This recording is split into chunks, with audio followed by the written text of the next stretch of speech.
don't know who that American patriot was at the rally Trump gave yesterday to mark 100 days in office, but the comments on that video, and I don't know if the user who uploaded it, because they only have one video, is actually the gentleman who filmed it, the gentleman who dared to stand up in that crowd and speak truth to power. But the comments on that video were like, there's this moment where all of the MAGAs kind of turn in unison and look at him, and it feels like a moment out of The Walking Dead.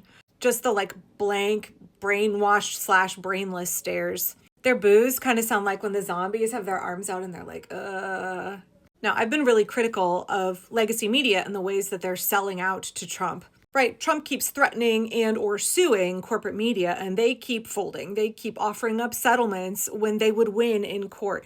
They keep capitulating. The most recent example being 60 Minutes, which is owned by Paramount and runs on CBS. So about a week ago, 60 Minutes top producer, who had been there for decades, up and quit.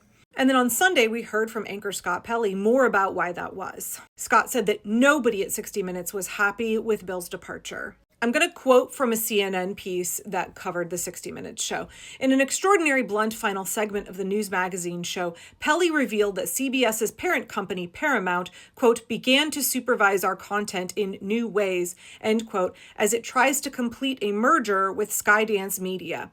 With Pelley adding that Owens, quote, felt he had lost the independence that honest journalism requires. What a scathing condemnation of a long-standing news show for its top producer to quit in protest and say that, quote, the show has lost the independence that honest journalism requires. So back in November, Trump sued CBS and its parent company, Paramount Global.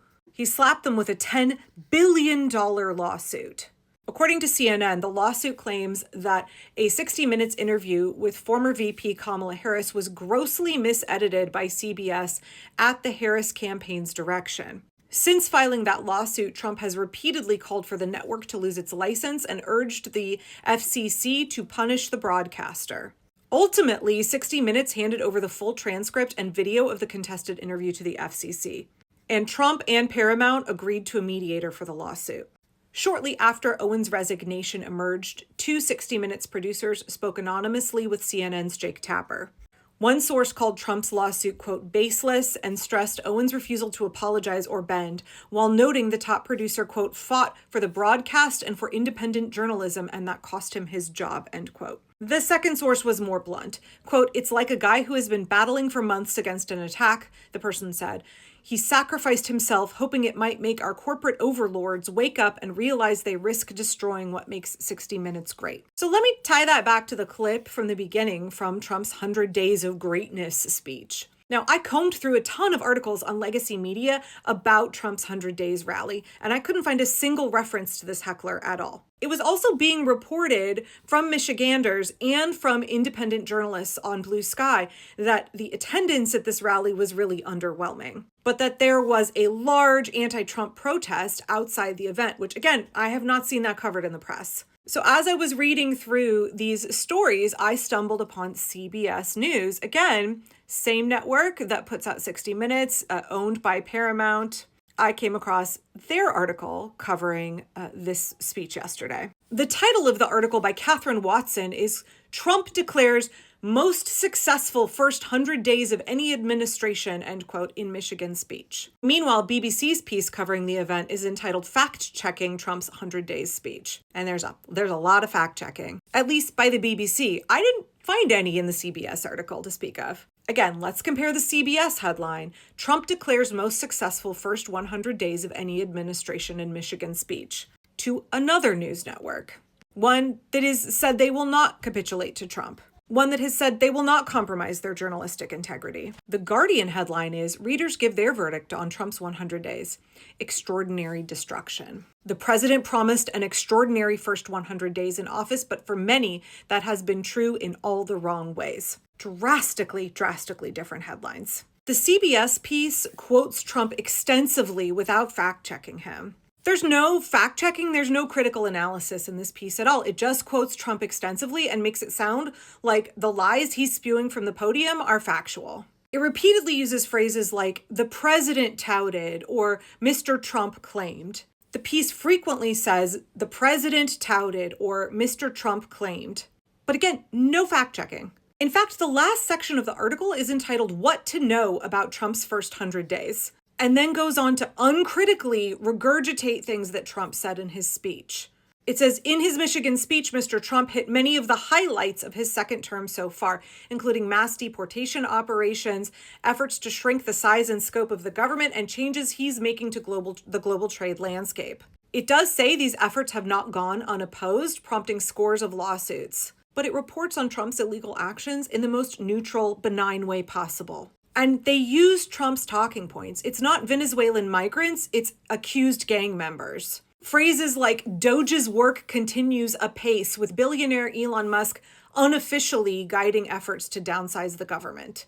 Illegal border crossings have reached record lows not seen in decades. It claims that Trump is hashing out trade negotiations with countries around the world and cites Trump's claim that he's reached 200 trade deals with other countries since April 2nd. But neither Trump nor this article name any of those countries. The piece ends with a quote from KKK Carolyn Leavitt. "We are closer today to a peace deal in Russia and Ukraine, certainly, than we were when we took office January 20. Leavitt told reporters on Monday. If you look at the situation in the Middle East, Israel has never had a stronger friend than they do right now in the Oval Office with President Trump.